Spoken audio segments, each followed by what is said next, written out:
कानून को लेकर लगातार सियासत जारी है। विपक्षी दल भी केंद्र सरकार पर निशाना साध रहे हैं। बीजेपी विपक्ष की नीयत पर सवाल उठा रही है। वक्त बिल इसलिए लाए हैं कि इनका जो वोट है वो बिखर रहा है। जो इनका वोट है वो भी इनसे नाराज है, क्योंकि महंगाई, बेरोजगारी और जिस तरीके के फैसले ले रही उससे नाराज है। अपने वोट को एक करने के लिए वक्त बिल लिखा है। अच्छा, धार्मिक मुद्दों का जो बनाया जा रहा है, भारतीय जनता पार्टी जब कमजोर हो जाती है तो वो कम्युनल रास्ता अपनाती है। अयोध्या की हार के बाद पूरे देश ने देखा कि किस तरीके से भारतीय जनता पार्टी की कम्युनल पॉलिटिक्स खत्म हुई है।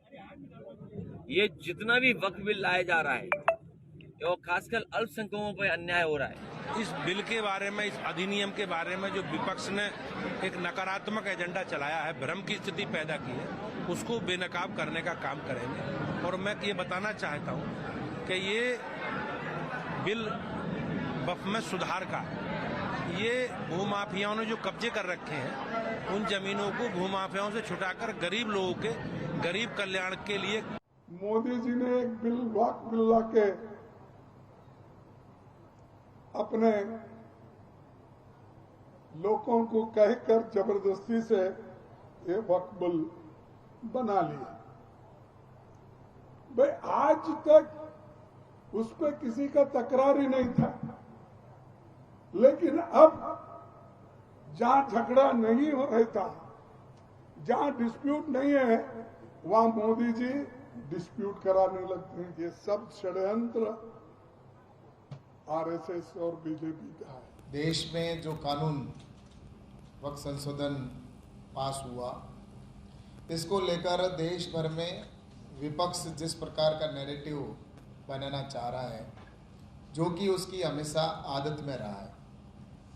जब से प्रधानमंत्री नरेंद्र मोदी जी प्रधानमंत्री बने, तब से देश भर के अंदर कोई भी कानून पास होता है तो विपक्ष उसका विरोध करता है, चाहे वो महिलाओं के हित में हो, चाहे युवाओं के हित में हो, चाहे वो अल्पसंख्यक के हित में हो, चाहे देश के हित में हो।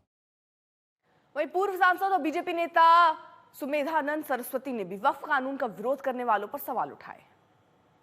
कुरान शरीफ मैंने पढ़ी है, साफ लिखा है कि खुदा की संपत्ति को खुर्द करने वाला व्यक्ति है, उसको हराम कहा गया है। तो ये मुस्लिम होकर के बोर्ड में लोग और जिन लोगों ने भगवान के लिए, खुदा के लिए, अल्लाह के लिए संपत्ति दे दी, उसको खा रहे हैं। उनका क्या इलाज?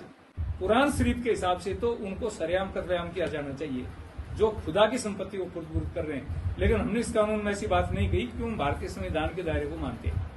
हम भारतीय संविधान की बात करते हैं। भारतीय संविधान में के हिसाब से इस संपत्ति को खुर्द हम नहीं होने देंगे, इसलिए 2 स्पेशलिस्ट उसमें रहेंगे।